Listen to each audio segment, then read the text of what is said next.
In Chapter 2 of FE7, Lyn and the mutilated remains of Ken and Sane decide to take a detour to visit a Sakayan shrine to gain its blessing for their journey. However, when we arrive, it is being robbed by a mercenary named Glass, who lacks class, and alas, after we pass through this crevasse, his ass will be grass.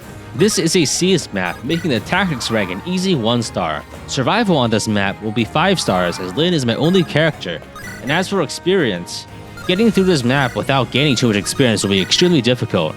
It might be possible if I kept Kent and Sane alive and used them to body block, but their deaths were necessary to have a more consistent pacing in my narrative. It's also more optimal, so okay, moving on. So instead of gaining very little XP, I decide to gain all of the XP.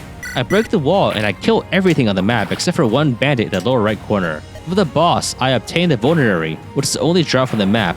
The funds we gain for this chapter are 300, and I will need to profit less than 60 gold from this map, which is kind of absurd. So I toss a vulnerary and also throw away my sword, leaving Lyn with no possessions and a net worth of 0, a similar financial status to that of a typical millennial. Discarding my only weapon is a necessary step for what is to come. In the GBA Fire Emblem games, you cannot unequip weapons while still having them in your inventory, as they will automatically be used. Since I have no convoy or other characters to trade to, I must discard it if I want to face multiple attacks from an opponent without killing them. I have Lyn, who is now unarmed, lure the sole remaining bandit to the mountains in the bottom of the map. The mountains grant 30 avoid, which is critical for the long-term preservation of the bandit's iron axe.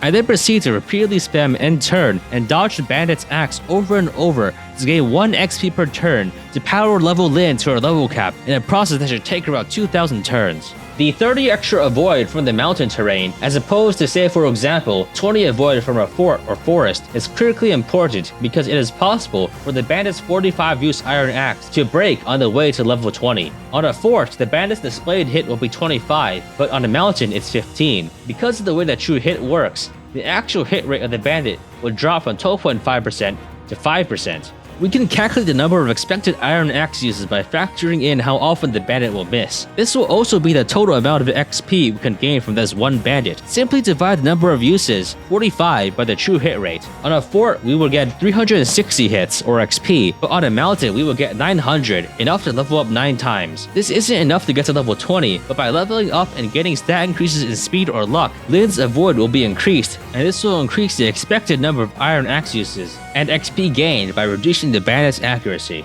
The mountain does not provide healing like a fort would, but because mountains only reduce movements when moving through them, Lyn can retreat from the bandits to access the forts to heal despite having the same amount of movement. Soon, Lyn levels up several times and gains points in speed and luck, which further increase her avoid. Eventually, Lyn only faces sub 1% chances of being hit by the bandit, and eventually gets to the point where the bandit literally cannot hit her. Now that the safety of the bandit's iron axe has been secured, I can lean back and spam end turn until Lyn reaches level 20. After waiting for a long time, Lyn finally caps out her level, achieving stats that are roughly on par with her expected average. Her total battles have capped out at 999, so it should go without saying that her win rate is less than 15%. The turn counter has also capped out at a low number of 999. In real time, this would have taken around 6 to 7 hours, but I did it faster through the blessing of emulator fast forward and keyboard macros. I seized to end the map, and I finished the second chapter with a 1-star in tactics, 5-star survival, 1-star funds, 5-star XP, and 1-star in combat for a total of 230 points, which grants me a C rank overall and 2 additional tactician points, bringing me to a total of 5 out of a total possible 15. After spending around 6 years in the hyperbolic time chamber, Lyn re-emerges into the outside world and finally obtains the blessing of the sacred sword. Surprisingly, the blade responds to her touch and she is able to unsheath the Manikati, which has deemed her worthy to be its wielder. However, the fact that this legendary weapon has chosen Lyn means absolutely nothing, because the Lycian League allocates executive power based on heritable noble lineage and not some farcical Sakayan ceremony.